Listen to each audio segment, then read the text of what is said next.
In the spring of 1945, as the Third Reich began to crumble into the ash of history, a strange discovery was made in the depths of Lake Toplitz, high in the Austrian Alps. Divers didn't find gold bars or stolen art. They found crates, thousands of them. And inside those crates, perfectly preserved by the freezing water, were millions upon millions of British pounds. But these weren't looted from a bank vault in London. They were manufactured in a concentration camp. We are taught that World War II was won with tanks, Spitfires, and atomic bombs. But there was a darker front, one fought not with lead, but with linen paper and ink. This was Operation Bernhard. It was the largest counterfeiting ring in human history, a state-sponsored plot to trigger a hyperinflationary nuclear strike on the British heartland. The goal wasn't just to fund the war, it was to destroy the very idea of the British pound. Because the Nazis understood a truth that most of us forget. A currency is not backed by gold. It is backed by a ghost. It is backed by trust. And if you can kill that trust, you can kill an empire without firing a single shot. In 1939, the British pound sterling was the world's primary reserve currency. Long before the US dollar took the throne at Bretton Woods, the pound was the old reliable of the global economy. If you were a merchant in Cairo, a banker in New York, or a silk trader in Shanghai, you didn't want local scrip. You wanted the pound. The Bank of England's white fivers, the large, elegant 5-pound notes, were masterpieces of 19th century security. They were printed on one side only, using special paper made of pure linen. But Reinhard Heydrich, the cold-blooded head of the RSHA and the architect of the Holocaust, saw a vulnerability. He knew that Britain's strength wasn't just its navy, it was its credit. In his mind, a nation was like a bank. If the customers lose faith, the bank collapses. Heydrich's logic was simple. If the streets of London were suddenly flooded with perfect fakes, people would stop accepting the currency. Merchants would refuse payment. Prices would skyrocket as the supply of money outpaced the supply of bread. The economy would seize up, and the British war machine would starve to death from the inside out. He famously remarked that, "This is not counterfeiting in the usual sense, but the production of authentic notes." He didn't want to imitate the pound. He wanted to be the pound. To pull this off, the Nazis couldn't use common criminals. They needed the best minds in the world. In 1942, under the direction of SS Major Bernhard Kruger, the operation moved to Sachsenhausen. They handpicked 142 Jewish prisoners from across the camp system. Engravers, printers, master artists, and professional counterfeiters. They were moved to Block 19. This was a surreal, high-security island within the Holocaust. While thousands were being worked to death or gassed just yards away, the men of Block 19 had clean sheets, decent food, cigarettes, and even a radio.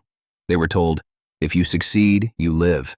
If you fail, or if the secret gets out, you die. The technical challenges were staggering. It took the prisoners 2 years of trial and error to crack the British code. The paper. British paper was made from a specific type of linen. The Nazis had to analyze the chemical composition of the water used in British mills. They eventually found that they had to use dirty linen, rags that had been used and washed, to get the exact texture and weight. The watermark. The Britannia watermark on the note was a nightmare to replicate.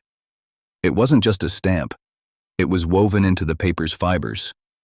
The prisoners had to develop a new process to mirror the transparency. The serial numbers. This was the masterstroke. Every British note was recorded in a ledger at the Bank of England. To make a fake, they couldn't just guess numbers. They had to crack the secret mathematical algorithm the bank used to issue serials based on dates and branches. By 1943, they had done it.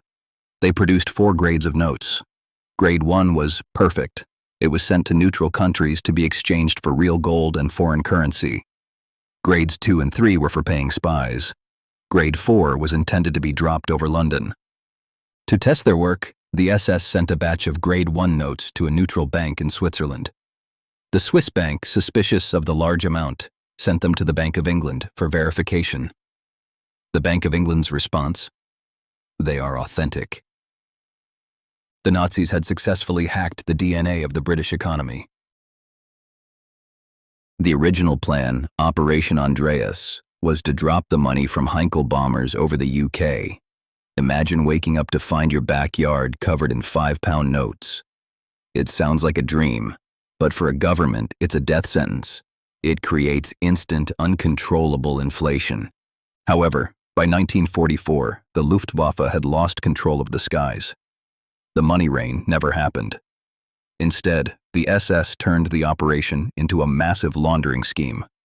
They used the Bernhard pounds to fund the most expensive parts of the Nazi war effort. They bought weapons from partisans in the Balkans. They paid for the daring rescue of Benito Mussolini. They paid Cicero, a spy in the British embassy in Ankara, who provided the Nazis with top-secret documents in exchange for what he thought was real British wealth. By the end of the war, roughly 1/3 of all British currency in circulation was Nazi-made. Think about the psychological impact. If you were a British citizen in 1944, every time you went to the market, there was a 33% chance the money in your hand was a weapon of war manufactured by your enemies. The Bank of England was paralyzed. If they admitted the currency was compromised, they would trigger a global panic. If they did nothing, the pound would eventually become worthless paper. This is the hidden front of the war. The Nazis were attempting to do to Britain what the Treaty of Versailles had done to Germany in the 1920s. They were trying to manufacture a collapse of the social contract. Because money, at its core, is just an agreement. It's a collective hallucination. When the Nazis printed the pound, they weren't just printing money. They were printing a lie designed to make the truth irrelevant. In April 1945, with the Red Army closing in, the order came down from Himmler to destroy the factory, execute the prisoners. The secret bearers could not be allowed to tell the world that the Nazi state had been a counterfeiting shop. But the prisoners, led by the master counterfeiter Salomon Smolyanov, managed to stall. In the chaos of the Nazi retreat, the guards fled to avoid being captured by the Allies. The men of Block 19 walked out of the camp alive, the only team of their kind to survive. The SS tried to hide the evidence by dumping the remaining crates, roughly $6 billion in today's money, into Lake Toplitz. But the damage to the British economy was already done. The Bank of England's response was radical. They didn't just try to catch the fakers, they surrendered. They withdrew all large denomination notes from circulation. For years, the UK became a small change economy. They had to design entirely new notes with metal security threads, the ancestors of the strips in your wallet today. The white fiver, a symbol of British stability for over a century, was dead. It had been murdered by a printing press in a barracks.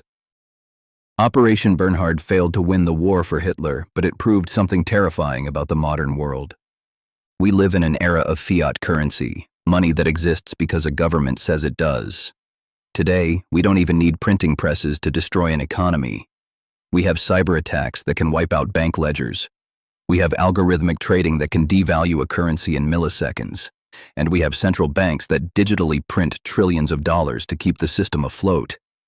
If a group of 140 prisoners in a wooden shack could compromise the world's most powerful empire in 1943, what does that say about the stability of our digital wealth today? We think of our bank balance as a solid thing, a mountain of value. But it's actually a lake, deep, dark, and held together only by the fragile dam of public confidence. In the end, the most dangerous weapon isn't the one that takes your life.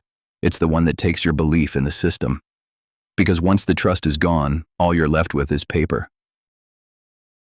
If this gave you a new perspective on the money in your pocket, subscribe to Fortune and Ruin, where we bring more of such untold stories from the past.